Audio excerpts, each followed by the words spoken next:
माता दी दोस्तों, अनमोल से विचार 108 में आप सभी का हार्दिक स्वागत है। आइए हम सभी अपने अपने स्थानों पर हाथ जोड़कर मन को शांत करके माँ भगवती जगदम्बा के श्री चरणों में ध्यान लगाते हैं। हे माँ दुर्गा, हमारे घर और जीवन में सुख शांति और समृद्धि बनाए रखें।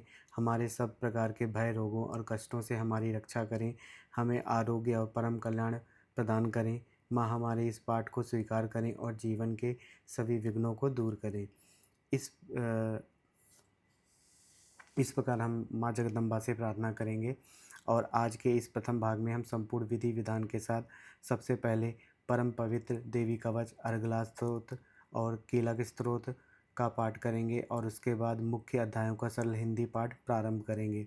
तो आइए माँ भवानी की असीम कृपा प्राप्त करने के लिए इस पावन पाठ का शुभारंभ करते हैं।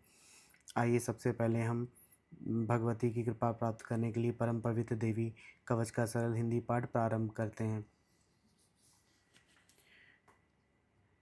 ओम। मैं चंडिका देवी को नमस्कार करता हूँ। मार्कंडेय जी ने कहा, पितामह, जो इस संसार में परम गोपनीय तथा मनुष्यों की सब प्रकार से रक्षा करने वाला है और जो अब तक आपने दूसरे किसी के सामने प्रकट नहीं किया हो, ऐसा कोई साधन मुझे बताइए।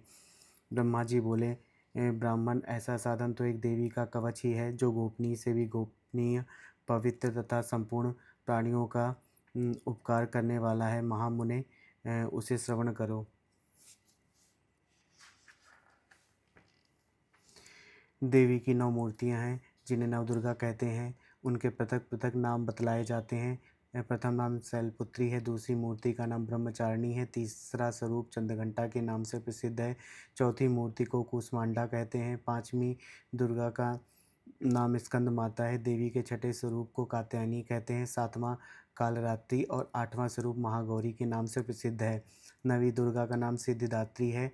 ये सब नाम सर्वत्र महात्मा वेद भगवान के द्वारा ही प्रतिपादित हुए हैं।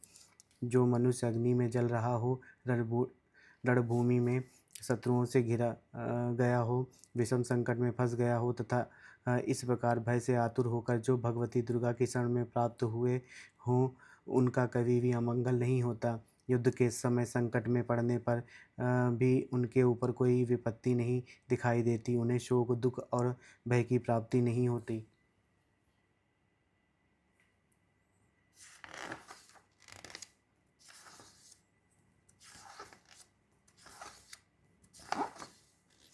जिन्होंने भक्तिपूर्वक देवी का स्मरण किया है, उनका निश्चय ही अभ्युदय होता है। देवेश्वरी, जो तुम्हारा चिंतन करते हैं, उनकी तुम निसंदेह रक्षा करती हो। चामुंडा देवी प्रेत पर आरूढ़ होती हैं, वराही भैंसे पर सवारी करती हैं, इंद्री का वाहन ऐरावत हाथी है, वैष्णवी देवी गरुड़ पर ही आसन जमाती हैं, माहेश्वरी वृषभ पर आरूढ़ होती हैं, कौमारी का वाहन मयूर है, भगवान विष्णु की प्रियतमा लक्ष्मी देवी कमल के आसन पर विराजमान हैं और हाथों में कमल धारण किए हुए हैं। वृषभ पर आरूढ़ ईश्वरी देवी ने श्वेत रूप धारण कर रखा है। ब्राह्मी देवी हंस पर बैठी हुई हैं और सब प्रकार के आभूषणों से विभूषित हैं। इस प्रकार ये सभी माताएं सब प्रकार की योग शक्तियों से संपन्न हैं। इनके सिवा और भी बहुत सी देवियां हैं जो अनेक प्रकार के आभूषणों की शोभा से युक्त तथा नाना प्रकार के रत्नों से सुशोभित हैं।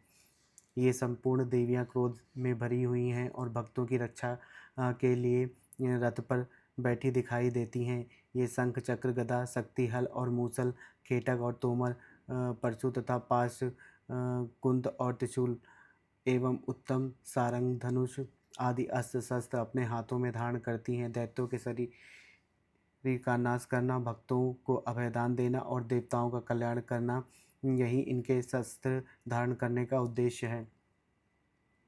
कवच आरंभ करने के पहले इस प्रकार प्रार्थना करनी चाहिए। महान रौद्र रूप, अत्यंत घोर पराक्रम, महान बल और महान उत्साह वाली देवी, तुम महान भय का नाश करने वाली हो। तुम्हें नमस्कार है। तुम्हारी ओर देखना भी कठिन है। शत्रुओं का भय बढ़ाने वाली जगदम्बिके, मेरी रक्षा करो। पूर्व दिशा में ऐन्द्री मेरी रक्षा करें, अग्निकोण में अग्निशक्ति, दक्षिण दिशा में वाराही तथा नैऋत्य कोण में खड्गधारिणी मेरी रक्षा करें, पश्चिम दिशा में वारुणी और वायव्य कोण में मृग पर सवारी करने वाली देवी मेरी रक्षा करें। उत्तर दिशा में कौमारी और ईशान कोण में शूलधारिणी मेरी रक्षा करें। ब्रह्माणी तुम ऊपर की ओर से रक्षा करो और वैष्णवी देवी नीचे की ओर से मेरी रक्षा करो। इस प्रकार सबको अपना वाहन बनाने वाली चामुंडा देवी दसों दिशाओं से मेरी रक्षा करो। जया आगे से और विजया पीछे की ओर से मेरी रक्षा करो। वाम भाग में अजिता और दक्षिण भाग में अपराजिता मेरी रक्षा करें। उद्योतनी शिखा की रक्षा करें। उमा मेरे मस्तक पर विराजमान होकर रक्षा करें। ललाट में मालाधरी रक्षा करें और यशस्विनी देवी मेरी भौहों का संरक्षण करें। भौहों के मध्य भाग में त्रिनेत्रा और नथनों की यमघंटा देवी रक्षा करें।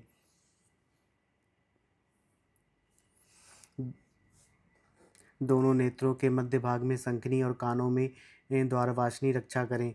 कालिका देवी कपोलों की तथा भगवती शंकरी कानों के मूल भाग की रक्षा करें। नासिका में सुगंधा और ऊपर के होठों में चर्चिका देवी रक्षा करें। नीचे के होठ में अमृतकला तथा जीवा में सरस्वती देवी रक्षा करें। कौमारी दांतों की और चंडिका कंठ प्रदेश की रक्षा करें। चित्रघंटा गले की घाटी की और महामाया तालु में रहकर रक्षा करें। कामाक्षी ठोड़ी की और सर्वमंगला मेरी वाणी की रक्षा करें। भद्रकाली ग्रीवा में और धनुर्धरी पृष्ठवंश में रहकर रक्षा करें। कंठ के बाहरी भाग में नीलग्रीवा और कंठ की नली में नलकूपरी रक्षा करें। दोनों कंधों में खड्गनी और मेरी दोनों भुजाओं की वज्रधारणी रक्षा करें। दोनों हाथों में दंडनी और अंगुलियों में अंबिका रक्षा करें। शूलेश्वरी नखों की रक्षा करें। कुलेश्वरी पेट में रहकर रक्षा करें। महादेवी दोनों स्तनों की और शोक विनाशिनी देवी मन की रक्षा करें। ललिता देवी हृदय में और शूलधारिणी उदर में रहकर रक्षा करें। नाभि में कामनी और गुह भाग की गुहेश्वरी रक्षा करें। पूतना और कामिका लिंग की और महिषवाहिनी गुदा की रक्षा करें। भगवती कटी भाग में और विंध्यवासिनी घुटनों की रक्षा करें। संपूर्ण कामनाओं को देने वाली बला देवी दोनों पिंडलियों की रक्षा करें। नारसिंगी दोनों घुट्टियों की और तेजसी देवी दोनों चरणों के पृष्ठभाग की रक्षा करें। श्री देवी पैरों की उंगलियों में और तलवासिनी पैरों के तलुओं में रहकर रक्षा करें। अपनी दाढ़ों के कारण भयंकर दिखाई देने वाली दंष्ट कराली देवी नखों की और ऊर्ध्वकेशनी देवी केशों की रक्षा करें। रोमावलियों के छिद्रों में कौबेरी और त्वचा की वागीश्वरी देवी रक्षा करें। पार्वती देवी रक्त मज्जा वसा मांस हड्डी और मेद की रक्षा करें। आंतों की कालरात्रि और पित्त की मुकुटेश्वरी रक्षा करें। मूलाधार आदि कमल कोशों में पद्मावती देवी और कफ की चूड़ामणि देवी स्थित होकर रक्षा करें। नख के तेज की ज्वालामुखी रक्षा करें। किसी भी अस्त्र से भेदन नहीं हो सकता जिनका वह अवेद्या देवी शरीर के समस्त संधियों में रहकर रक्षा करें। ब्राह्मणी आप मेरे वीर की रक्षा करें। छत्रेश्वरी छाया की तथा धर्मधारिणी देवी मेरे अहंकार मन और बुद्धि की रक्षा करें। हाथ में वज्र धारण करने वाली वज्रहस्ता देवी मेरे प्राण अपान व्यान उदान और समान वायु की रक्षा करें। कल्याण से शोभित होने वाली भगवती कल्याण शोभना मेरे प्राण की रक्षा करें। रस रूप गंध शब्द और स्पर्श इन विषयों का अनुभव करते समय योगिनी देवी रक्षा करें तथा सतोगुण रजोगुण और तमोगुण की रक्षा सदा नारायणी देवी करें। वाराही आयु की रक्षा करें। वैष्णवी धर्म की रक्षा करें तथा चक्रिणी देवी यश कीर्ति लक्ष्मी धन तथा विद्या की रक्षा करें। इंद्राणी आप मेरे गोत्र की रक्षा करें। चंडिके तुम मेरे पशुओं की रक्षा करो। महालक्ष्मी पुत्रों की रक्षा करें और भैरवी पत्नी की रक्षा करें। मेरे पद की सुप्ता तथा मार्ग की क्षेम करी रक्षा करें। राजा के दरबार में महालक्ष्मी रक्षा करें तथा सब ओर व्याप्त रहने वाली विजया देवी संपूर्ण भयों से मेरी रक्षा करें। देवी जो स्थान कवच में नहीं कहा गया है अतएव रक्षा से रहित है वह सब तुम्हारे द्वारा सुरक्षित हो क्योंकि तुम विजयशालिनी और पापनाशिनी हो। यदि अपने शरीर का भला चाहे तो मनुष्य बिना कवच के कहीं एक पग भी ना जाए। कवच का पाठ करके ही यात्रा करे। कवच के द्वारा सब ओर से सुरक्षित मनुष्य जहाँ जहाँ भी जाता है वहाँ वहाँ उसे धन लाभ होता है तथा संपूर्ण कामनाओं की सिद्धि करने वाली विजय की प्राप्ति होती है।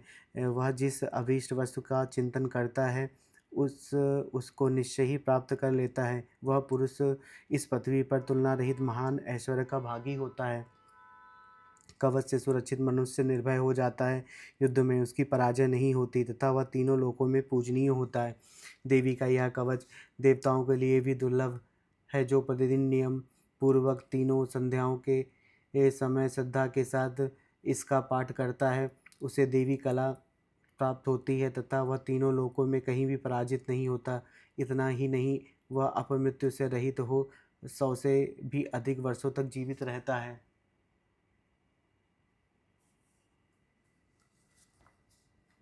मकड़ी, चेचक और कोढ़ आदि इस सबकी संपूर्ण व्याधियाँ नष्ट हो जाती हैं। कनेर, भांग, अफीम, धतूरे आदि का स्थावर विष, सांप और बिच्छू आदि के काटने से चढ़ा हुआ जंगम विष तथा अहिफेन और तेल के संयोग आदि से बनने वाला कृत्रिम विष, ये सभी प्रकार के विष दूर हो जाते हैं, उनका कोई असर नहीं होता। इस पृथ्वी पर मारण, मोहन आदि जितने अविचारिक प्रयोग होते हैं तथा इस प्रकार के जितने मंत्र यंत्र होते हैं, वे सब इस कवच को हृदय में धारण कर लेने पर उस मनुष्य को देखते ही नष्ट हो जाते हैं। यही नहीं, पृथ्वी पर विचरने वाले ग्राम देवता, आकाशचारी देव, विशेष जल के संबंध से प्रकट होने वाले गण, उपदेश मात्र से सिद्ध होने वाले निम्न कोटि के देवता, अपने जन्म के साथ प्रकट होने वाले देवता, कुल देवता, माला, डाकिनी, शाकिनी, अंतरिक्ष में विचरने वाली अत्यंत बलवती भयानक डाकिनियाँ, ग्रह, भूत, पिशाच, यक्ष, गंधर्व, राक्षस, ब्रह्म राक्षस, बेताल, कूष्मांड और भैरव आदि अनिष्टकारक देवता भी हृदय में कवच धारण कर किए रहने पर उस मनुष्य को देखते ही भाग जाते हैं। कवचधारी पुरुष को राजा से सम्मान वृद्धि प्राप्त होती है और यह कवच मनुष्य के तेज की वृद्धि करने वाला और उत्तम है। कवच का पाठ करने वाला पुरुष अपनी कीर्ति से विभूषित भूतल पर अपने सुयश के साथ साथ वृद्धि को प्राप्त होता है और पहले कवच का पाठ करके उसके बाद सप्तशती चंडी का पाठ करता है। उसकी जब तक वन, पर्वत और कानों सहित यह पृथ्वी टिकी रहती है, तब तक यहाँ पुत्र, पौत्र आदि संतान परंपरा बनी रहती है। फिर देह का अंत होने पर वह पुरुष भगवती महामाया के प्रसाद से उस नित्य परम पद को प्राप्त होता है, जो देवताओं के लिए भी दुर्लभ है। वह सुंदर दिव्य रूप धारण करता है और कल्याण में शिव के साथ आनंद का भागी होता है। इस प्रकार देवी कवच का समापन हुआ। आइए अब हम माँ दुर्गा के पावन अर्गला स्तोत्र का सरल हिंदी पाठ आरंभ करते हैं। ओम चंडिका देवी को नमस्कार है। मार्कंडेय जी कहते हैं, जयंती, मंगला, काली, भद्रकाली, कपालिनी, दुर्गा, क्षमा शिवा, धात्री, स्वाहा और सदा इन नामों से प्रसिद्ध जगदम्बिके, तुम्हें मेरा नमस्कार है। देवी चामुंडे, तुम्हारी जय हो। संपूर्ण प्राणियों की पीड़ा हरने वाली देवी, तुम्हारी जय हो। सब में व्याप्त रहने वाली देवी, तुम्हारी जय हो। कालरात्रि, तुम्हें नमस्कार है। मधु और कैटभ को मारने वाली तथा ब्रह्मा जी को वरदान देने वाली देवी, तुम्हें नमस्कार है। तुम मुझे रूप दो, जय दो, यश दो और काम, क्रोध आदि शत्रुओं का नाश करो। महिषासुर का नाश करने वाली तथा भक्तों को सुख देने वाली देवी, तुम्हें नमस्कार है। तुम रूप दो, जय दो, यश दो और काम, क्रोध आदि शत्रुओं का नाश करो। रक्त बीज का वध और चंड मुंड का विनाश करने वाली देवी, तुम रूप दो, जय दो, यश दो और काम, क्रोध आदि शत्रुओं का नाश करो। शुंभ और निशुंभ तथा धूम्रलोचन का मर्दन करने वाली देवी, तुम रूप दो, जय दो, यश दो और काम, क्रोध आदि शत्रुओं का नाश करो। सबके द्वारा वंदित युगल चरणों वाली तथा संपूर्ण सौभाग्य प्रदान करने वाली देवी, तुम रूप दो, जय दो, यश दो और काम, क्रोध आदि शत्रुओं का नाश करो। देवी, तुम्हारे रूप और चरित्र अचिंत्य हैं। तुम समस्त शत्रुओं का नाश करने वाली हो। रूप दो, जय दो, यश दो और काम, क्रोध आदि शत्रुओं का नाश करो। पापों को दूर करने वाली चंडिके, जो भक्ति पूर्वक तुम्हारे चरणों में सर्वदा मस्तक झुकाते हैं, उन्हें रूप दो, जय दो, यश दो और उनके काम, क्रोध आदि शत्रुओं का नाश करो। रोगों का नाश करने वाली चंडिके जो भक्तिपूर्वक तुम्हारी स्तुति करते हैं उन्हें रूप दो, जय दो, यश दो और उनके काम क्रोध आदि शत्रुओं का नाश करो। चंडिके इस संसार में जो भक्तिपूर्वक तुम्हारी पूजा करते हैं उन्हें रूप दो, जय दो, यश दो और उनके काम क्रोध आदि शत्रुओं का नाश करो। मुझे सौभाग्य और आरोग्य दो, परम सुख दो, रूप दो, जय दो, यश दो और मेरे काम क्रोध आदि शत्रुओं का नाश करो। जो मुझसे द्वेष रखते हैं उनका नाश करो और मेरे बल की वृद्धि करो। रूप दो, यश दो, जय दो और मेरे काम क्रोध आदि शत्रुओं का नाश करो। देवी मेरा कल्याण करो, मुझे उत्तम संपत्ति प्रदान करो। रूप दो, जय दो, यश दो और काम क्रोध आदि शत्रुओं का नाश करो। अंबिके देवताओं और असुर दोनों ही अपने माथे के मुकुट की मणियों को तुम्हारे चरणों पर घिसते रहते हैं। तुम रूप दो, जय दो, यश दो और काम क्रोध आदि शत्रुओं का नाश करो। तुम अपने भक्तजनों को विद्वान, यशस्वी और लक्ष्मीवान बनाओ तथा रूप दो, जय दो, यश दो और उसके काम क्रोध आदि शत्रुओं का नाश करो। प्रचंड दैत्यों के दर्प का दलन करने वाली चंडी के रूप मुझ शरणागत को रूप दो, जय दो, यश दो और मेरे काम क्रोध आदि शत्रुओं का नाश करो। चतुर्मुख ब्रह्मा जी के द्वारा प्रशंसित चार भुजाधारिणी परमेश्वरी तुम रूप दो, जय दो, यश दो और काम क्रोध आदि शत्रुओं का नाश करो। देवी अंबिके भगवान विष्णु नित्य निरंतर भक्तिपूर्वक तुम्हारी स्तुति करते रहते हैं। तुम रूप दो, जय दो, यश दो और काम क्रोध आदि शत्रुओं का नाश करो। हिमालय कन्या पार्वती के पति महादेव जी के द्वारा प्रशंसित होने वाली परमेश्वरी तुम रूप दो, जय दो, यश दो और काम क्रोध आदि शत्रुओं का नाश करो। सचीपति इंद्र के द्वारा सद्भाव से पूजित होने वाली परमेश्वरी तुम रूप दो, जय दो, यश दो और काम क्रोध आदि शत्रुओं का नाश करो। प्रचंड भुज टंड वाले दैत्यों का घमंड चूर करने वाली देवी तुम रूप दो, जय दो, यश दो और काम क्रोध आदि शत्रुओं का नाश करो। देवी अंबिके तुम अपने भक्तजनों को सदा असीम आनंद प्रदान करती रहती हो। मुझे रूप दो, जय दो, यश दो और मेरे काम क्रोध आदि शत्रुओं का नाश करो। मन की इच्छा के अनुसार चलने वाली मनोहर पत्नी प्रदान करो जो दुर्गम संसार सागर से तारने वाली तथा उत्तम कुल में उत्पन्न हुई हो। जो मनुष्य इस प्रकार इस स्तोत्र का पाठ करके सप्तशती रूपी महास्तोत्र का पाठ करता है वह सप्तशती की जप संख्या से मिलने वाले श्रेष्ठ फल को प्राप्त होता है। साथ ही वह प्रचुर संपत्ति भी प्राप्त कर लेता है। इस प्रकार देवी का अगला स्तोत्र संपूर्ण हुआ।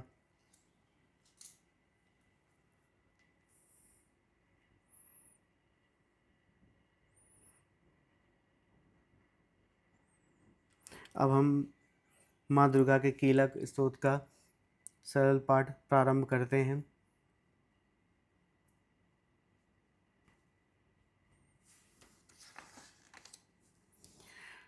ओम चंडिका देवी को नमस्कार है। मार्कंडे जी कहते हैं विशुद्ध ज्ञान ही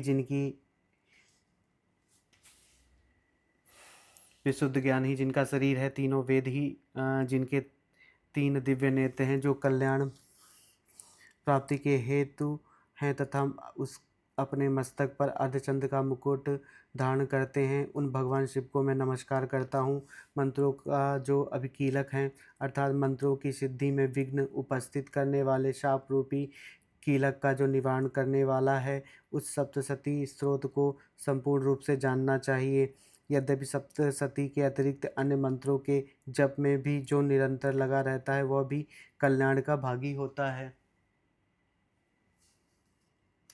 उसके भी उच्चाटन आदि कर्म सिद्ध होते हैं तथा उसे भी समस्त दुर्लभ वस्तुओं की प्राप्ति हो जाती है। तथापि जो अन्य मंत्रों का जप ना करके केवल इस सप्तशती नामक स्तोत्र से ही देवी की स्तुति करते हैं, उन्हें स्तुति मात्र से ही सच्चिदानंद स्वरूपिणी देवी सिद्ध हो जाती हैं। उन्हें अपने कार्य की सिद्धि के लिए मंत्र, औषधि तथा अन्य किसी साधन के उपयोग की आवश्यकता नहीं रहती। बिना जप के ही उनके उच्चाटन आदि समस्त अभिचारिक कर्म सिद्ध हो जाते हैं। इतना ही नहीं, उनकी संपूर्ण अभीष्ट वस्तुएं भी सिद्ध होती हैं। लोगों के मन में यह शंका थी कि जब केवल सप्तशती की उपासना से अथवा सप्तशती को छोड़कर अन्य मंत्रों की उपासना से भी समान रूप से सब कार्य सिद्ध होते हैं, तब इनमें श्रेष्ठ कौन सा साधन है। लोगों की इस शंका को सामने रखकर भगवान शंकर ने अपने पास आए हुए जिज्ञासुओं को समझाया कि यह सप्तशती नामक संपूर्ण स्रोत ही सर्वश्रेष्ठ एवं कल्याणमय है। तदंतर भगवती चंडिके के सप्तशती नामक स्तोत्र को महादेव जी ने गुप्त कर दिया। सप्तशती के पाठ से जो पुण्य प्राप्त होता है उसकी कभी समाप्ति नहीं होती, किंतु अन्य मंत्रों के जब जन्य पुण्य की समाप्ति हो जाती है। अतः भगवान शिव ने अन्य मंत्रों की अपेक्षा जो सप्तशती की ही श्रेष्ठता का निर्णय किया, उसे यथार्थ ही जानना चाहिए। अन्य मंत्रों का जप करने वाला पुरुष भी यदि सप्तशती के स्तोत्रों और जप का अनुष्ठान कर ले तो वह भी पूर्ण रूप से कल्याण का भागी होता है, इसमें तनिक भी संदेह नहीं है। जो साधक कृष्ण पक्ष की चतुर्दशी अथवा अष्टमी को एकाग्रचित होकर भगवती की सेवा में अपना सर्वस्व समर्पित कर देता है और फिर उसे प्रसाद रूप से ग्रहण करता है, उसी पर भगवती प्रसन्न होती हैं, अन्यथा उनकी प्रसन्नता प्राप्त नहीं होती। इस प्रकार सिद्धि के प्रतिबंधक रूप कील के द्वारा महादेव जी ने इस स्तोत्र को किलित कर रखा है। जो पूर्वोक्त रीति से निष्कीलन करके इस सप्तशती स्तोत्र का प्रतिदिन स्पष्ट उच्चारण पूर्वक पाठ करता है, वह मनुष्य सिद्ध हो जाता है, वही देवी का पार्षद होता है और वही गंधर्व भी होता है। सर्वत्र विचरते रहने पर भी संसार में उसे कहीं भी भय नहीं होता, वह पर मृत्यु के वश में नहीं पड़ता तथा देह त्यागने के अनंतर मोक्ष प्राप्त कर लेता है। अतः कीलन को जानकर उसका परिहार करके ही सप्तशती का पाठ आरंभ करें। जो ऐसा नहीं करता उसका नाश हो जाता है, इसलिए कीलक और निष्कीलन का ज्ञान प्राप्त करने पर ही यह स्तोत्र निर्दोष होता है और विद्वान पुरुष इस निर्दोष स्तोत्र का ही पाठ आरंभ करते हैं। स्त्रियों में जो कुछ भी सौभाग्य आदि दृष्टिगोचर होता है वह सब देवी के प्रसाद का ही फल है। अतः इस कल्याणमय स्तोत्र का सदा जप करना चाहिए। इस स्तोत्र का मंद स्वर से पाठ करने पर स्वल्प फल की प्राप्ति होती है और उच्च स्वर से पाठ करने पर पूर्ण फल की सिद्धि होती है। अतः उच्च स्वर से ही इसका पाठ आरंभ करना चाहिए। जिनके प्रसाद से ऐश्वर्य, सौभाग्य, आरोग्य, संपत्ति, शत्रुनाश तथा परम मोक्ष की भी सिद्धि होती है, उन कल्याणमयी जगदम्बा की स्तुति मनुष्य क्यों नहीं करते। इस प्रकार कीलक स्तोत्र संपूर्ण हुआ।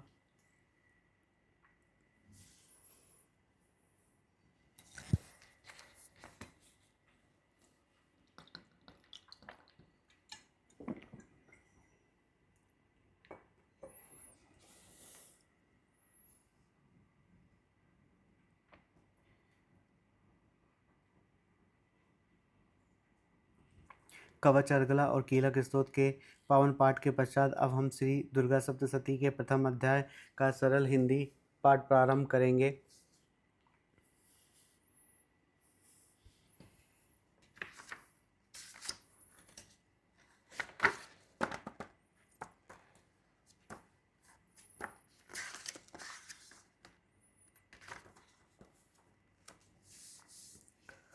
प्रथम चरित्र के ब्रह्मा ऋषि, महाकाली देवता, गायत्री छंद, नंदा शक्ति, रक्तदंतिका बीज, अग्नि तत्व और ऋग्वेद स्वरूप हैं। श्री महाकाली देवता की प्रसन्नता के लिए प्रथम चरित्र में विनियोग किया जाता है। भगवान विष्णु के सो जाने पर मधु और कैटव को मारने के लिए कमल जन्मा ब्रह्मा जी ने जिनका स्तवन किया था, वह महाकाली देवी का मैं सेवन करता हूँ। वे अपने 10 हाथों में खड्ग, चक्र, गदा, बाण, धनुष, परिघ, शूल, भुसुंडी, मस्तक और शंख धारण करती हैं। उनके 3 नेत्र हैं। वे समस्त अंगों में दिव्य आभूषणों से विभूषित हैं। उनके शरीर की कांति नीलमणि के समान है तथा वे 10 मुखों और 10 पैरों से युक्त हैं।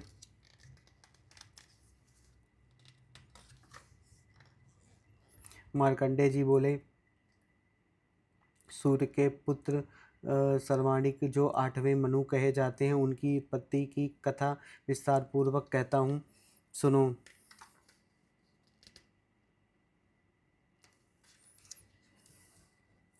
सूर्य कुमार महाभाग सर्वाणिक भगवती महामाया के अनुग्रह से जिस प्रकार मनमंत्र के स्वामी हुए, वही प्रसंग सुनाता हूँ। पूर्व काल की बात है। स्वारोचिष मनवंतर में सुरथ नाम के एक राजा थे, जो चैत्र वंश में उत्पन्न हुए थे। उनका समस्त भूमंडल पर अधिकार था।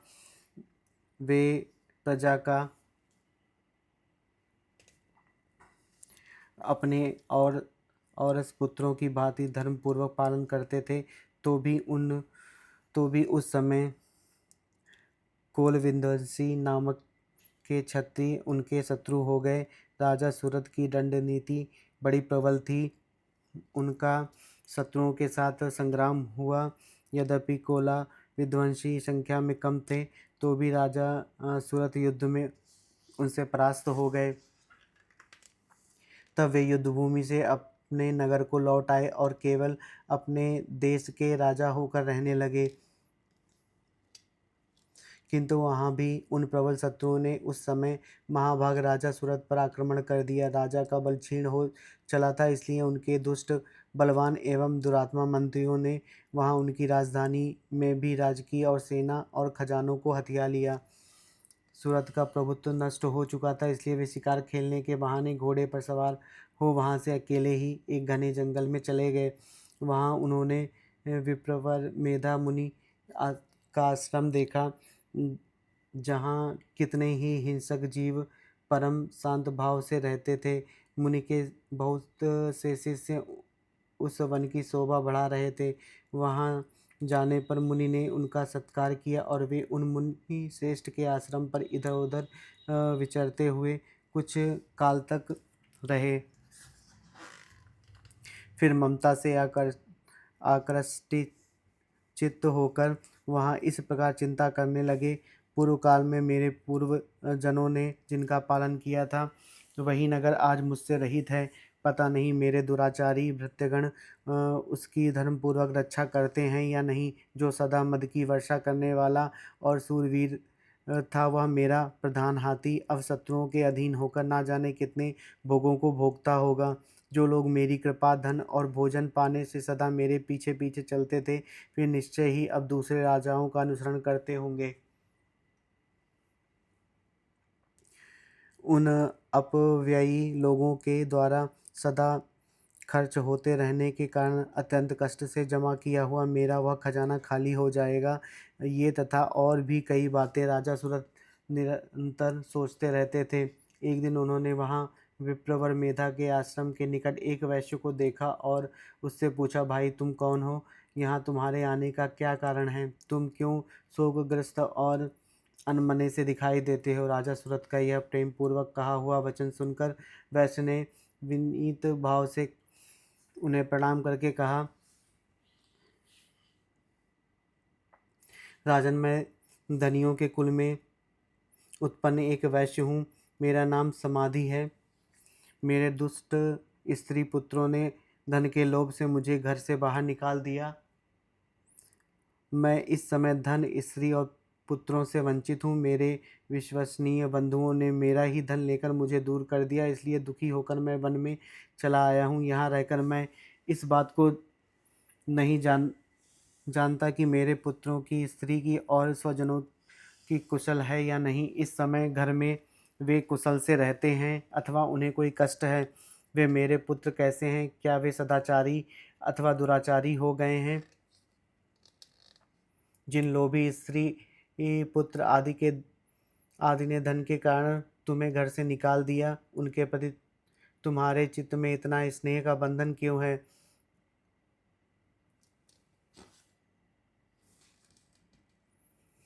वैसे बोला, आप मेरे विषय में जैसी बात कहते हो वह सब ठीक है, किंतु क्या करूं, मेरा मन निष्ठुरता नहीं धारण करता। जिन्होंने धन के लोभ में पड़कर पिता के प्रति स्नेह, पति के प्रति प्रेम तथा आत्मीय जन के प्रति अनुराग को तिलांजलि दे मुझे घर से निकाल दिया है, उन्हीं के प्रति मेरे हृदय में इतना स्नेह है। महामते गुणहीन बंधुओं के प्रति जो भी मेरा चित्त इस प्रकार प्रेममग्न हो रहा है, यह क्या है? इस बात को मैं जानकर भी नहीं जान पाता। उनके लिए मैं लंबी सांसें ले रहा हूँ, मेरा हृदय अत्यंत दुखित हो रहा है। उन लोगों में प्रेम का सर्वथा अभाव है, तो भी उनके प्रति जो मेरा मन निष्ठुर हो नहीं हो पाता, उसके लिए मैं क्या करूं?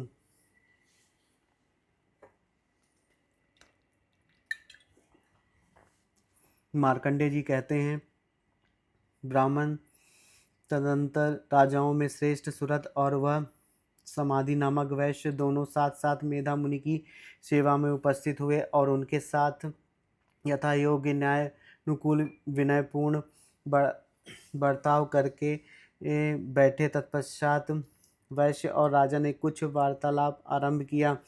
राजा ने कहा, भगवान, मैं आपसे एक बात पूछना चाहता हूँ, उसे बताइए।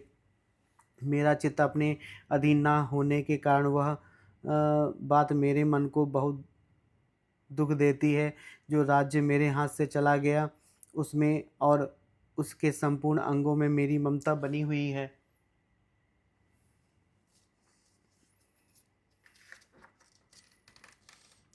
मुनिश्रेष्ठ, यह जानते हुए भी वह अब मेरा नहीं है, अज्ञानी की भांति मुझे उसके लिए दुख होता है। यह क्या है? इधर यह वैश्य भी घर से अपमानित होकर आया है। उसके पुत्र, स्त्री और भृत्यों ने उसे छोड़ दिया, स्वजनों ने भी इसका परित्याग कर दिया, तो भी यह उनके प्रति अत्यंत हार्दिक स्नेह रखता है। इस प्रकार यह तथा मैं दोनों ही बहुत दुखी हैं।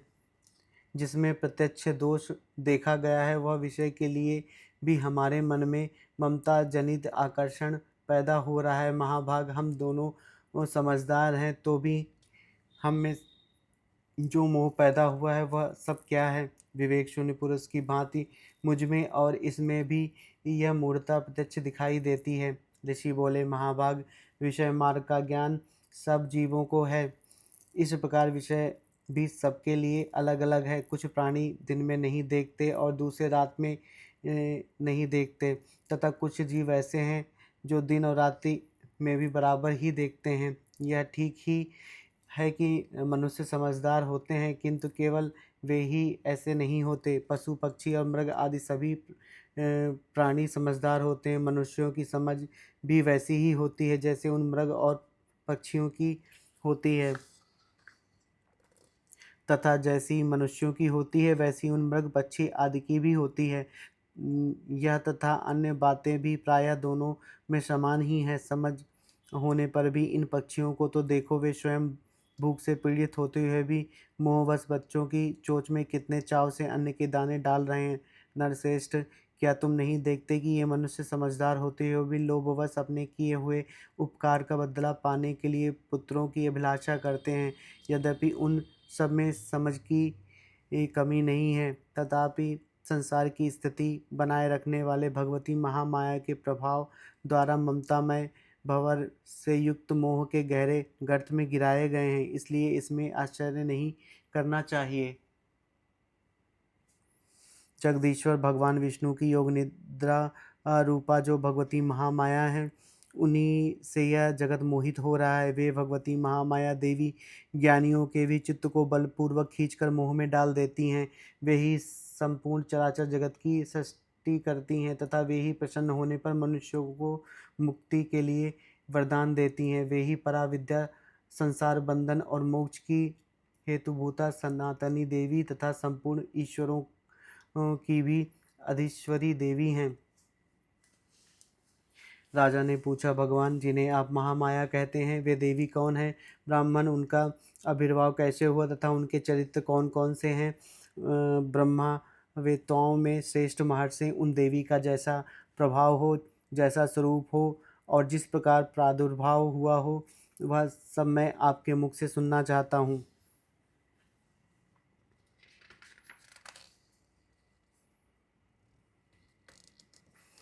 ऋषि बोले, राजन, वास्तव में तो वे देवी नित्य स्वरूपा ही हैं। संपूर्ण जगत उन्हीं का रूप है तथा उन्होंने समस्त विश्व को व्याप्त कर रखा है। तथापि उनका प्राकट्य अनेक प्रकार से होता है, वह मुझसे सुनो। यद्यपि वे नित्य और अजन्मा हैं, तथापि जब देवताओं का कार्य सिद्ध करने के लिए प्रकट होती हैं, उस समय लोक में उत्पन्न हुई कहलाती हैं। कल्प के अंत में जब संपूर्ण जगत एकार्णव में निमग्न हो जाता है और सबके प्रभु भगवान विष्णु शेष नाग की शैया बिछाकर योग निद्रा का आश्रय ले सो रहे होते हैं। उस समय उनके कानों से मैल से दो भयंकर असुर उत्पन्न हुए जो मधु और कैटभ के नाम से विख्यात थे। वे दोनों ब्रह्मा जी का वध करने को तैयार हो गए। भगवान विष्णु के नाभि कमल में विराजमान प्रजापति ब्रह्मा जी ने जब उन दोनों भयानक असुरों को अपने पास आया और भगवान को सोया हुआ देखा, तब एकाग्रचित होकर उन्होंने भगवान विष्णु को जगाने के लिए उनके नेत्रों में निवास करने वाली योग निद्रा का स्तवन आरंभ किया, जो इस विश्व की अधीश्वरी, जगत को धारण करने वाली, संसार का पालन और संहार करने वाली तथा तेज स्वरूप भगवान विष्णु की अनुपम शक्ति हैं। उन्हीं भगवती निद्रा देवी की भगवान ब्रह्मा स्तुति करने लगे।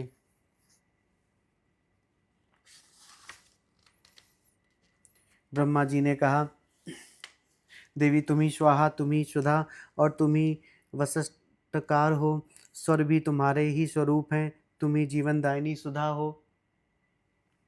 नित्य अक्षर प्रणव में आकार उकार मकार इन तीन मात्राओं के रूप में भी तुम ही स्थित हो तथा इन तीन मात्राओं के अतिरिक्त जो बिंदु रूपा नित्य अर्धमात्रा है जिसका विशेष रूप से उच्चारण नहीं किया जा सकता, वह भी तुम ही हो। देवी तुम ही संध्या सावित्री तथा परम जननी हो। देवी तुम ही इस विश्व ब्रह्मांड को धारण करती हो। तुमसे ही इस जगत की सृष्टि होती है, तुम ही से इसका पालन होता है और सदा तुम ही कल्प के अंत में सबको अपना ग्रास बना लेती हो। जगन्मयी देवी, इस जगत की उत्पत्ति के समय तुम सृष्टि रूपा हो, पालन काल में स्थिर रूपा हो तथा कल्पांत के समय संहार रूप धारण करने वाली भी तुम ही हो। तुम ही महाविद्या, महामाया, महामेधा, महास्मृति, महामोह रूपा, महादेवी और महासुरी हो। तुम ही तीनों गुणों को उत्पन्न करने वाली सबकी प्रकृति हो। भयंकर कालरात्रि, महारात्रि और मोहरात्रि भी तुम ही हो। तुम ही श्री, तुम ही ईश्वरी, तुम ही ह्री, तुम ही बोध स्वरूपा बुद्धि हो। लज्जा, पुष्टि, तुष्टि, शांति और क्षमा भी तुम ही हो। तुम ही खड्ग धारणी, शूल धारणी, घोर रूपा तथा गदा, शंख, चक्र और धनुष धारण करने वाली हो।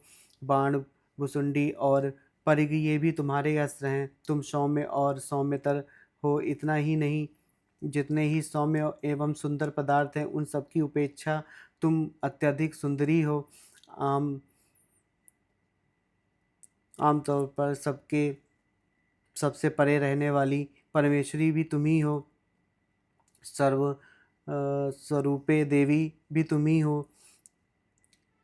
कहीं से सत असत रूप जो कुछ वस्तुएं हैं और उन सब की जो शक्ति है वह भी तुम ही हो। ऐसी अवस्था में तुम्हारी स्तुति क्या हो सकती है। जो इस जगत की सृष्टि, पालन और संहार करती हैं, उन भगवान को भी जब तुमने निद्रा के अधीन कर दिया है, तब तुम्हारी स्तुति करने में यहाँ कौन समर्थ हो सकता है। मुझको, भगवान शंकर को तथा भगवान विष्णु को भी तुमने ही शरीर धारण कराया है, अतः तुम्हारी स्तुति करने की शक्ति किसमें है। देवी तुम तो अपने इन उदार प्रभावों से ही प्रशंसित हो।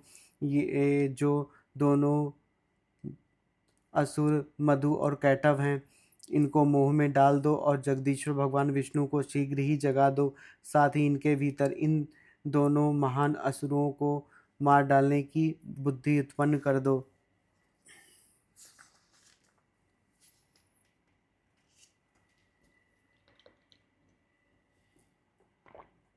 ऋषि कहते हैं, राजन, जब ब्रह्मा जी ने वहाँ मधु और कैटभ को मारने के उद्देश्य से भगवान विष्णु को जगाने के लिए तपोगुण की अधिष्ठात्री देवी योग निद्रा की इस प्रकार स्तुति की, तब वे भगवान के नेत्र, मुख, नासिका, बाहु, हृदय और वक्ष स्थल से निकलकर अव्यक्त जन्मा ब्रह्मा जी की दृष्टि के समक्ष खली हो गई।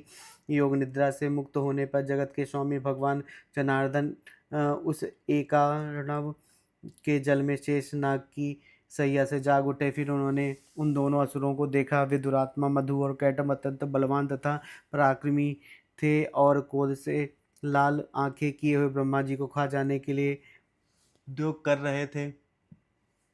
तब भगवान श्री हरि ने उठकर उन दोनों के साथ 5000 वर्षों तक केवल बाहु युद्ध किया।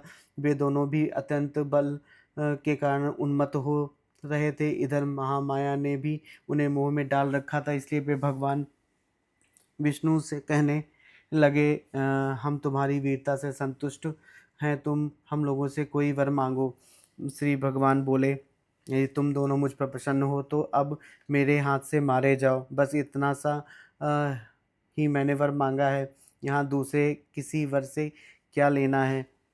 ऋषि कहते हैं, इस प्रकार धोखे में आ जाने पर जब उन्होंने संपूर्ण जगत में जल ही जल देखा, तब कमल ने भगवान से कहा, जहाँ पृथ्वी जल में डूबी हुई ना हो, जहाँ सूखा स्थान हो, वहीं हमारा वध हो। ऋषि कहते हैं, तब तथास्तु कहकर शंख चक्र और गदा धारण करने वाले भगवान ने उन दोनों के मस्तक अपनी जांघ पर रखकर चक्र से काट डाले। इस प्रकार ये देवी महामाया ब्रह्मा जी की स्तुति करने पर स्वयं प्रकट हुई थी। अब पुनः तुमसे उनके प्रभाव का वर्णन करता हूँ, सुनो।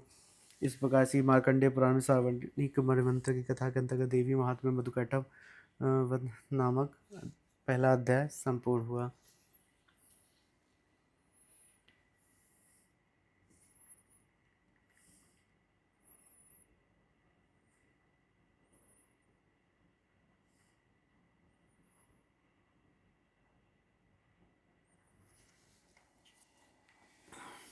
आइए हम अब द्वितीय अध्याय का पाठ करते हैं।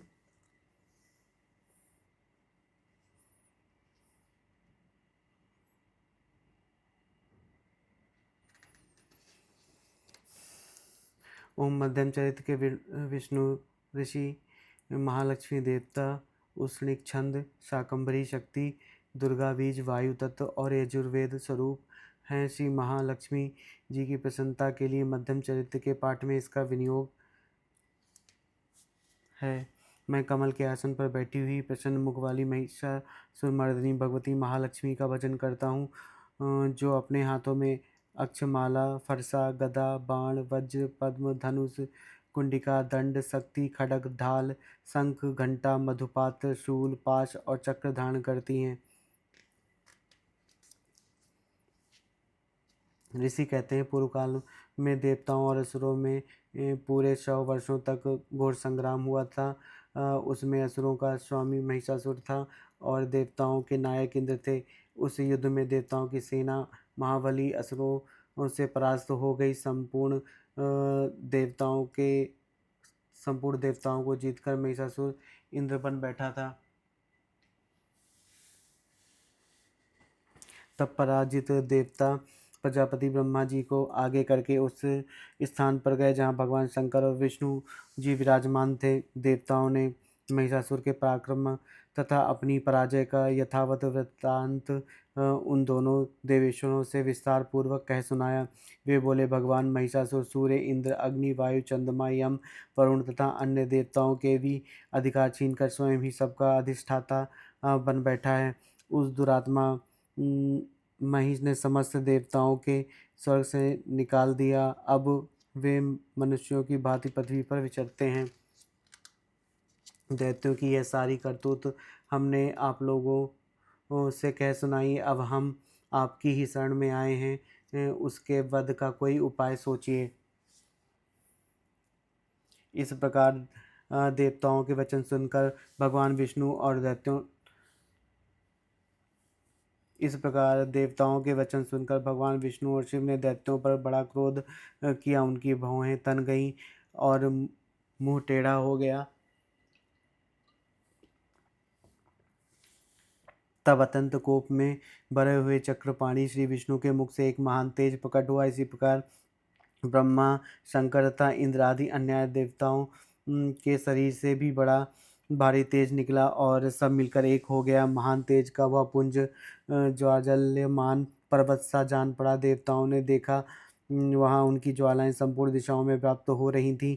संपूर्ण देवताओं के शरीर से प्रकट हुई उस तेज की कहीं तुलना नहीं थी। एकत्रित होने पर वह एक नारी के रूप में परिणत हो गया और अपने प्रकार से तीनों लोकों में व्याप्त जान पड़ा। भगवान शंकर का जो तेज था, उससे वह उस देवी का मुख प्रकट हुआ। यमराज के तेज से उनके सिर में बाल निकल आए। श्री विष्णु भगवान के तेज से उनकी भुजाएं उत्पन्न हुई। चंद्रमा के तेज से दोनों स्तनों का और इंद्र के तेज से मध्य भाग का प्रादुर्भाव हुआ। वरुण के तेज से जंगा और पिंडली तथा पृथ्वी के तेज से नितंब भाग प्रकट हुआ। ब्रह्मा जी के तेज से दोनों चरण और सूर्य के तेज से उनकी उंगलियां हुई। वासुओं के तेज से हाथों की उंगलियां और कुबेर के तेज से नासिका प्रकट हुई। उस देवी के दांत प्रजापति के तेज से और तीनों नेत्र अग्नि के तेज से प्रकट हुए थे। उनकी भौहें संध्या के और कान वायु के तेज से उत्पन्न हुए थे। इसी प्रकार अन्य देवताओं के तेज से भी उस कल्याणमयी देवी का आविर्भाव हुआ।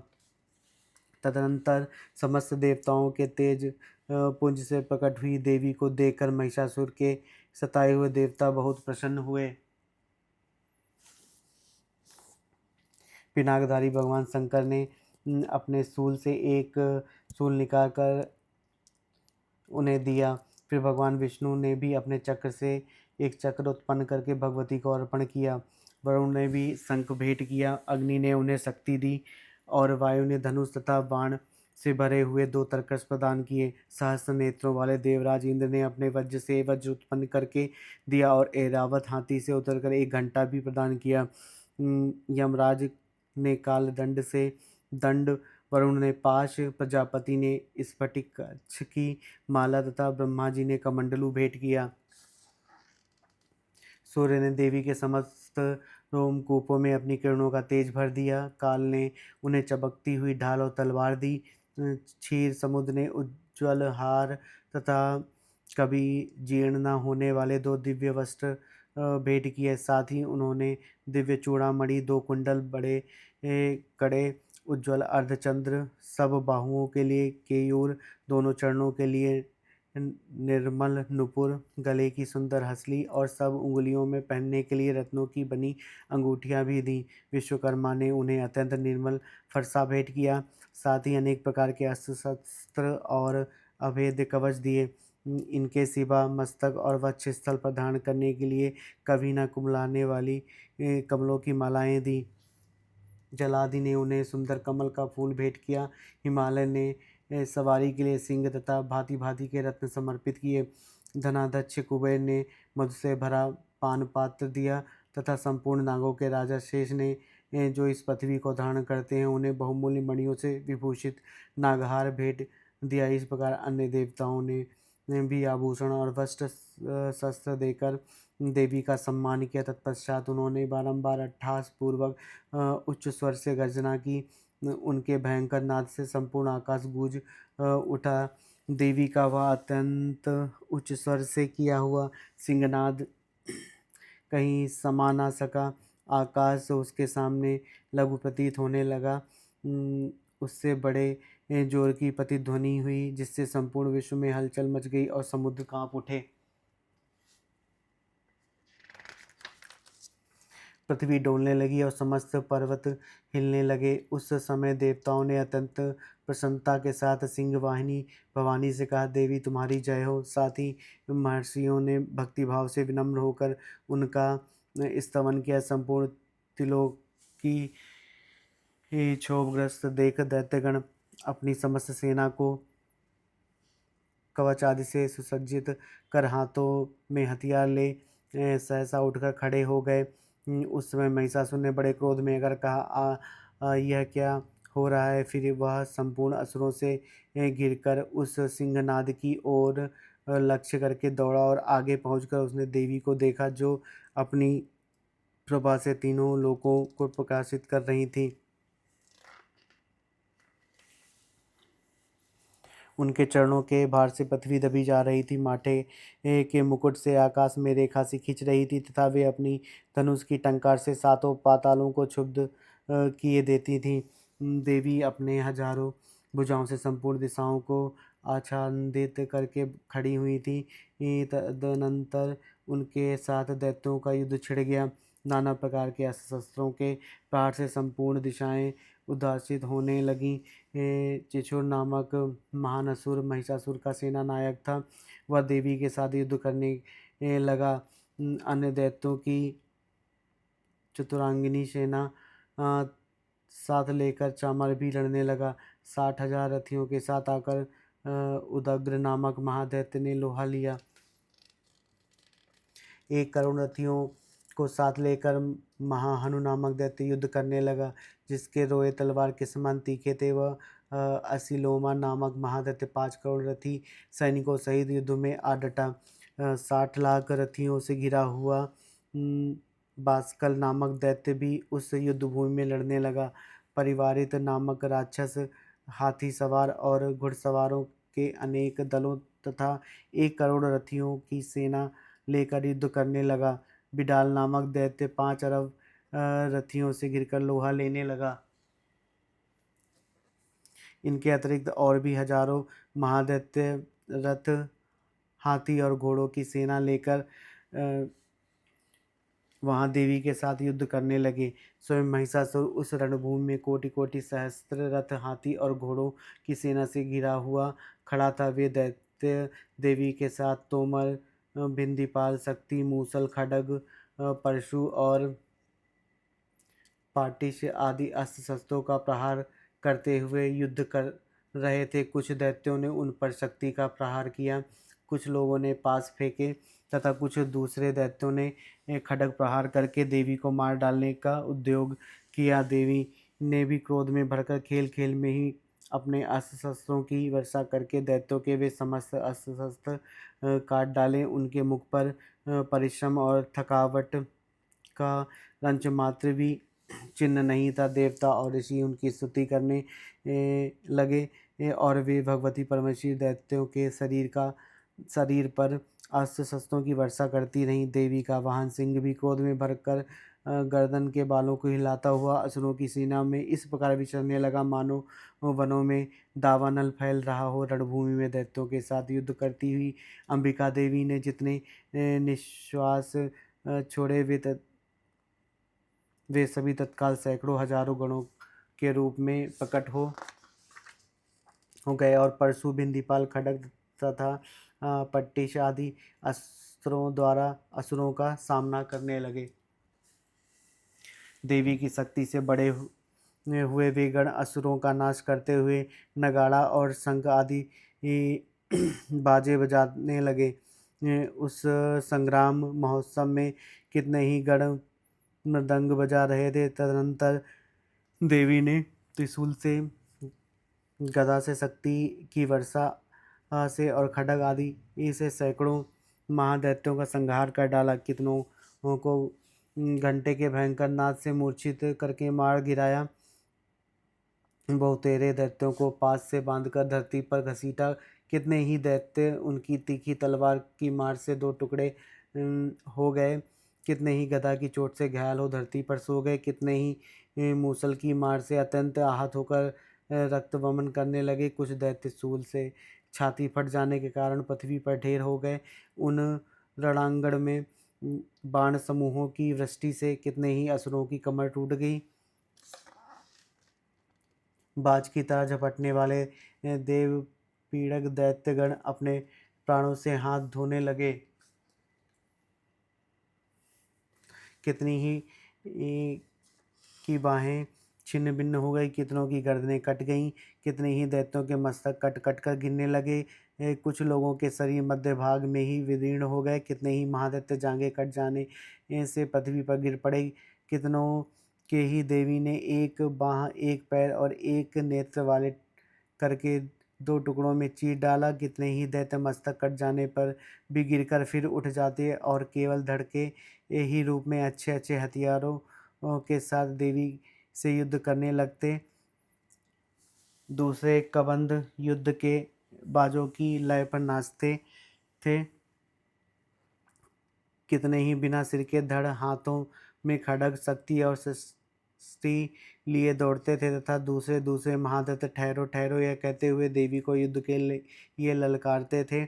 जहाँ वहाँ घोर संग्राम हुआ था, वहाँ की धरती देवी के गिराए हुए रथ, हाथी, घोड़े और असुरों की लाश से ऐसे फट गई थी कि वहाँ चलना फिरना असंभव हो गया था। दैत्यों की सेना में हाथी, घोड़े और असुरों के शरीरों से इतनी अधिक मात्रा में रक्तपात हुआ था कि थोड़ी ही देर में वहाँ खून की बड़ी बड़ी नदियाँ बहने लगीं।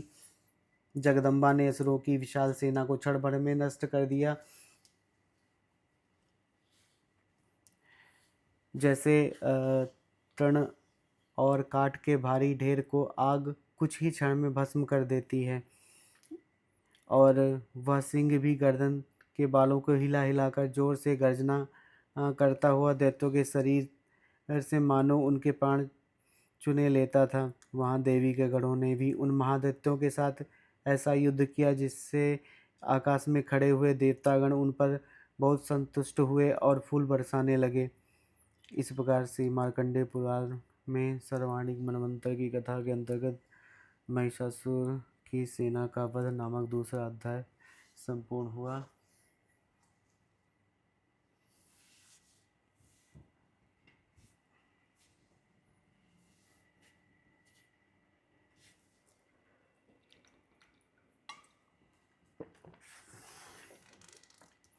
आइए हम अब तीसरा अध्याय की तरफ बढ़ते हैं। जगदम्बा के श्री अंगों की कांति उदयकाल के सहस्त्र सूर्य के समान है। वे लाल रंग की रेशमी साड़ी पहने हुए हैं। उनके गले में मुंड माला शोभा पा रही है। दोनों स्तनों पर रक्त चंदन का लेप लगा हुआ है। वे अपने कर कमलों में जप मालिका, विद्या और अभय तथा वर नामक मुद्राएं धारण किए हुए हैं। 3 नेत्रों से सुशोभित मुखार विंद की बड़ी शोभा हो रही है। उनके मस्तक पर चंद्रमा के साथ ही रत्नमय मुकुट बंधा है तथा वे कमल के आसन पर विराजमान है। ऐसी देवी को मैं भक्तिपूर्वक प्रणाम करता हूँ। ऋषि कहते हैं, दैत्यों की सेना को इस प्रकार तहस नहस होते देख महादैत्य सेनापति शिशुर क्रोध में भरकर अंबिका देवी से युद्ध करने के लिए आगे बढ़ा।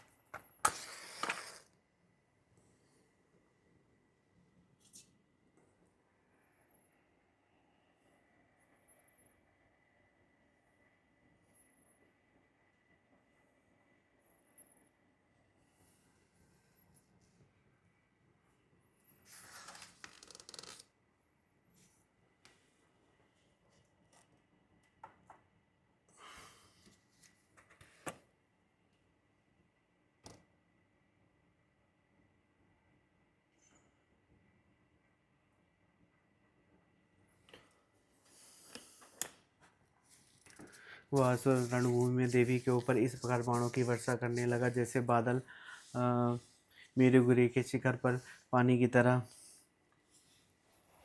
धार बरसा रहे हों।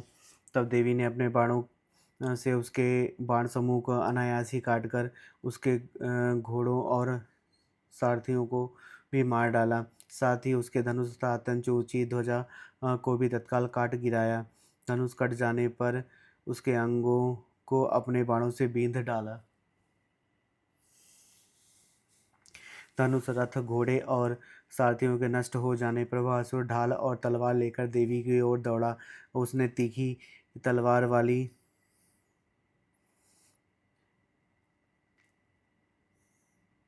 उसने तीखी धार वाली तलवार से सिंह के मस्तक पर चोट करके देवी की बाई भुजा में बड़े वेग से प्रहार किया। राजन देवी की बाह पर पहुँचते ही वह तलवार टूट गई। फिर तो क्रोध से लाल आंखें करके उस राक्षस ने शूल हाथ में लिया और उसे उस महादैत्य ने भगवती भद्रकाली के ऊपर चलाया। वह शूल आकाश से गिरते हुए सूर्यमंडल की भांति अपने तेज से प्रज्वलित हो उठा। उस शूल को अपनी ओर आते देख देवी ने भी शूल का प्रहार किया। उससे राक्षस के शूल के सैकड़ों टुकड़े हो गए। साथ ही महादैत्य त्रिशूल की भी धज्जियां उड़ गईं। वह प्राणों से हाथ धो बैठा। महिषासुर के सेनापति उस महापराक्रमी चिचुर के मारे जाने पर देवताओं को पीड़ा देने वाला चामर हाथी पर चढ़कर आया। उसने भी देवी के ऊपर शक्ति का प्रहार किया, किंतु जगदम्बा उसे अपनी हुंकार से ही आहत एवं निष्प्रक्ष करके तत्काल पृथ्वी पर गिरा दिया। शक्ति टूटकर गिरी हुई देख चामर को बड़ा क्रोध हुआ। अब उन्होंने शूल चलाया, किंतु देवी ने उसे भी अपने बाणों द्वारा काट डाला। इतने में ही देवी का सिंह उछलकर हाथी के मस्तक पर चढ़कर बैठ गया और उस दैत्य के साथ खूब जोर लगाकर बाहुयुद्ध करने लगा। वे दोनों लड़ते लड़ते हाथी से पृथ्वी पर आ गए और अत्यंत क्रोध में भरकर एक दूसरे पर बड़े भयंकर प्रहार करते हुए लड़ने लगे। तदंतर सिंह ने बड़े वेग से आकाश की ओर उछला और उधर से गिरते हुए उसने पंजों की मार से चामर का सिर धड़ से अलग कर दिया। इसी प्रकार उदग्र भी शिला और वृक्ष आदि की मार खाकर रणभूमि में देवी के हाथ से मारा गया तथा कराल भी दांतों, मुक्कों और थप्पड़ों की चोट से धराशायी हो गया। क्रोध में भरी हुई देवी ने गदा की चोट से उद्धत का कचूमर निकाल डाला। बिंदीपाल से वासकल को तथा बाणों से ताम्र और अंधक को मौत के घाट उतार दिया। 3 नेत्रों वाली परमेश्वरी ने त्रिशूल से उग्रास्य, उग्रवीर्य तथा हनु नामक दैत्यों को मार डाला। तलवार की चोट से विडाल के मस्तक को धड़ से काट गिराया। दुर्धर और दुर्मुख इन दोनों को भी अपने बाणों से यमलोक भेज दिया। इस प्रकार अपनी सेना का संहार होता देख महिषासुर ने भैंसे का रूप धारण करके देवी के गढ़ों को त्रास देना आरंभ किया। किन्हीं को थूथन से मारकर, किन्हीं को ऊपर खुरों का प्रहार करके, किन्हीं किन्हीं को पूंछ की चोट से चोट पहुंचाकर, कुछ को सींग से विदीर्ण करके, कुछ गणों को वेग से, किसी को सिंहनाद से, कुछ को चक्कर देकर और कितनों को निश्वास वायु के झोंके से धराशायी कर दिया। इस प्रकार गणों की सेना को गिराकर वह असुर महादेवी के सिंह को मारने के लिए झपटा। इससे जगदम्बिका को बड़ा क्रोध हुआ। उधर महापराक्रमी महिषासुर भी क्रोध में भरकर धरती को खुरों से खोदने लगा तथा अपने सींगों से ऊंचे ऊंचे पर्वतों को उठाकर फेंकने लगा और गर्जना करने लगा। उसके वेग से चक्कर देने के कारण पृथ्वी क्षुब्ध होकर फटने लगी। उसकी पूंछ से टकराकर समुद्र सब ओर से धरती को डुबोने लगा। हिलते हुए सींगों के आघात से विदीर्ण होकर बादलों के टुकड़े टुकड़े हो गए। उसके श्वास की प्रचंड वायु के वेग से उड़े हुए सैकड़ों पर्वत आकाश से गिरने लगे। इस प्रकार क्रोध में भरे हुए उस दैत्य को अपनी ओर आते हुए देख चंडिका ने उसका वध करने के लिए महान क्रोध किया। उन्होंने पास फेंक कर उस महान असुर को बांध लिया। उस महासंग्राम में बंध जाने पर उसने भैंसे का रूप त्याग दिया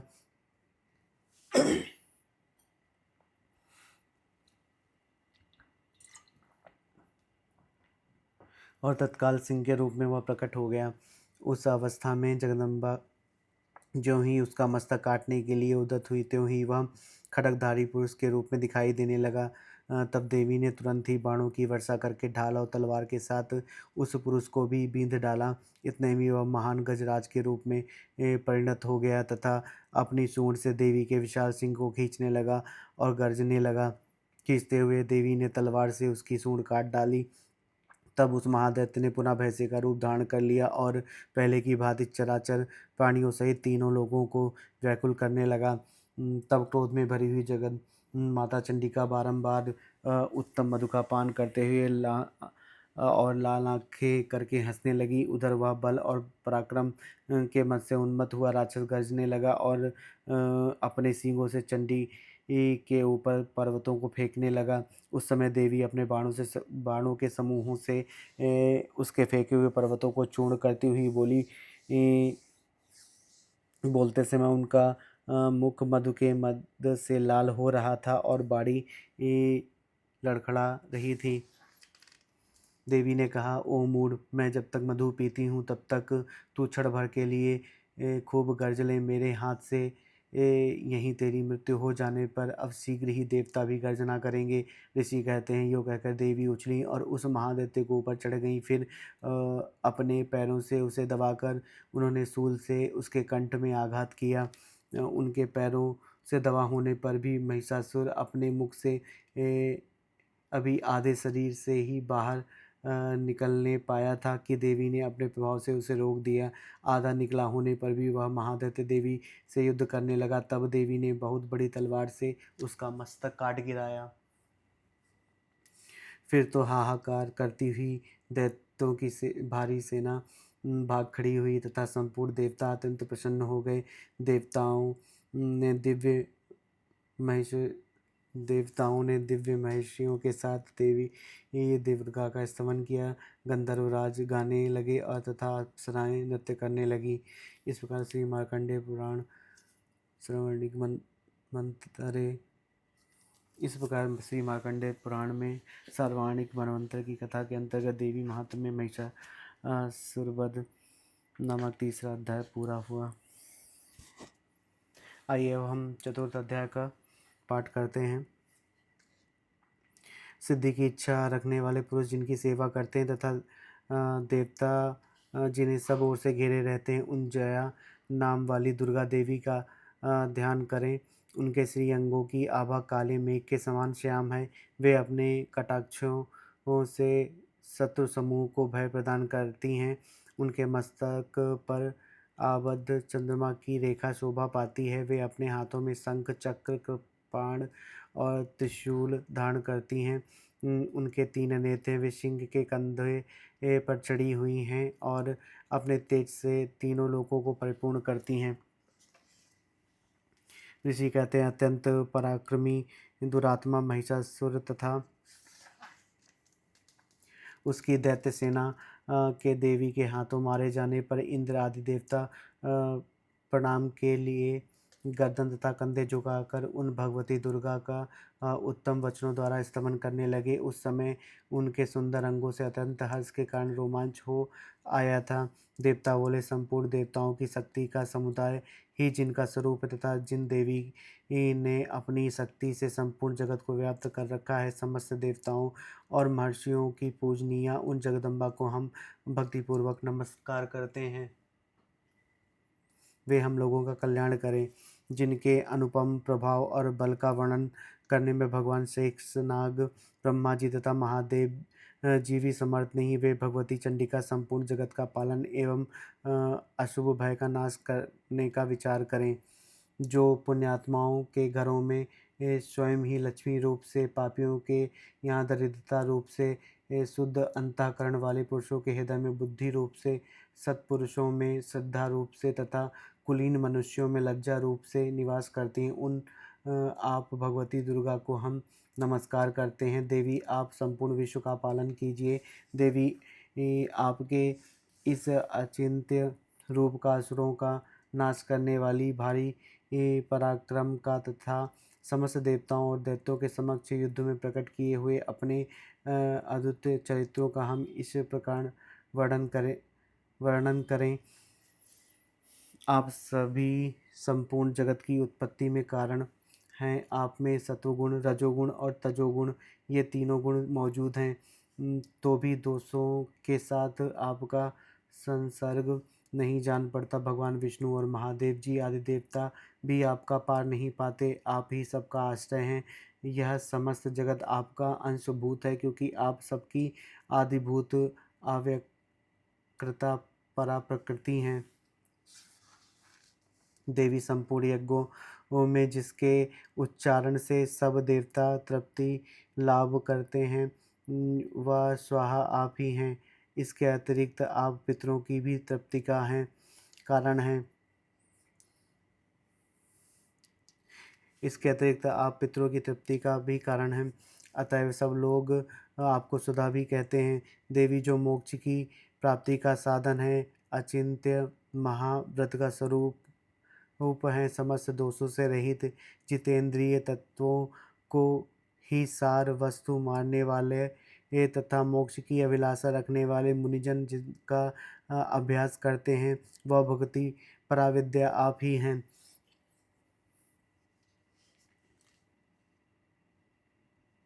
आप शब्द स्वरूपा हैं, अत्यंत निर्मल। ऋग्वेद, यजुर्वेद तथा अ, उद्गीत के मनोहर पदों के पाठ से युक्त सामवेद का भी आधार आप ही हैं। आप देवी त्रयी और भगवती हैं। इस विश्व की उत्पत्ति एवं पालन के लिए भी आप ही वार्ता के रूप में भी प्रकट हुई हैं। आप संपूर्ण जगत की घोर पीड़ा का नाश करने वाली हैं देवी, जिससे समस्त शस्त्रों के सार का ज्ञान होता है, वे मेधा शक्ति आप ही हैं। दुर्गम भव सागर से पार उतारने वाली नौका रूप दुर्गा देवी भी आप ही हैं। अ, आपकी कहीं भी आसक्ति नहीं है। कैटभ के शत्रु भगवान विष्णु के वक्षस्थल में एकमात्र निवास करने वाली भगवती लक्ष्मी तथा भगवान चंद्रशेखर द्वारा सम्मानित गौरी देवी भी आप ही हैं। आपका मुख मंद मुस्कान से सुशोभित, निर्मल, पूर्ण चंद्रमा के बिंब का अनुकरण करने वाला और उत्तम सुवर्ण की मनोहर कांति से कमनीय है। तो भी उसे देखकर महिषासुर को क्रोध हुआ और सहसा उसने उस पर प्रहार कर दिया। यह बड़े आश्चर्य की बात है। देवी वही मुख जब क्रोध से युक्त होने पर उदयकाल के चंद्रमा की भांति लाल और तनी हुई भौहों के कारण विकराल हो उठा, तब उसे देखकर जो महिषासुर के प्राण तुरंत नहीं निकल गए, यह उससे भी बढ़कर आश्चर्य की बात है, क्योंकि क्रोध में भरे हुए यमराज को देखकर भला कौन जीवित रह सकता है। देवी आप प्रसन्न हो। परमात्मा स्वरूपा, आपके प्रसन्न होने पर जगत का अभ्युदय होता है और क्रोध में भर जाने पर आप तत्काल ही कितने कुलों का सर्वनाश कर डालती हैं। यह बात अभी अनुभव में आई है, क्योंकि महिषासुर की यह विशाल सेना क्षण भर में आपके कोप से नष्ट हो गई।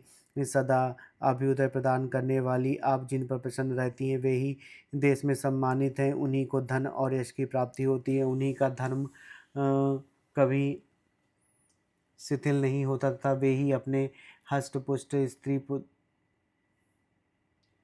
स्त्री पुत्र और भृत्यों के साथ धन्य माने जाते हैं। देवी आपकी ही कृपा से पुण्यात्मा पुरुष प्रतिदिन अत्यंत श्रद्धापूर्वक तथा सब प्रकार के धर्मानुकूल कर्म करता है और उसके प्रभाव से स्वर्गलोक में जाता है। इसलिए आप तीनों लोकों में निश्चय ही मनोवांछित फल देने वाली हैं।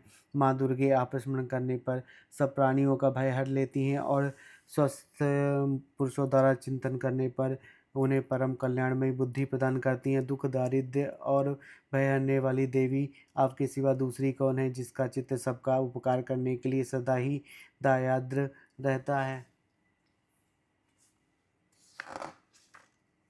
देवी, इन राक्षसों के मारने से संसार को सुख मिलने तथा ये राक्षस चिरकाल तक नरक में रहने के लिए ये भले ही पाप करते रहे हों, इस समय संग्राम में मृत्यु को प्राप्त होकर स्वर्ग लोक में जाएं। निश्चय ही यही सोचकर आप शत्रुओं का वध करती हैं।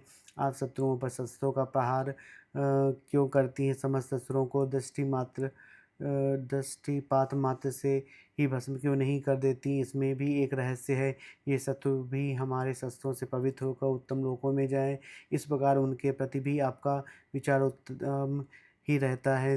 खड्ग के तेज पुंज की भयंकर दीप्ति से तथा आपके त्रिशूल के अग्रभाग की घनीभूत प्रभा से चौंधियाकर जो असुरों की आंखें फूट नहीं गईं, उसमें कारण यही था कि वे मनोहर रश्मियों से युक्त चंद्रमा के समान आनंद प्रदान करने वाली आपके इस सुंदर मुख का वर्णन करते थे।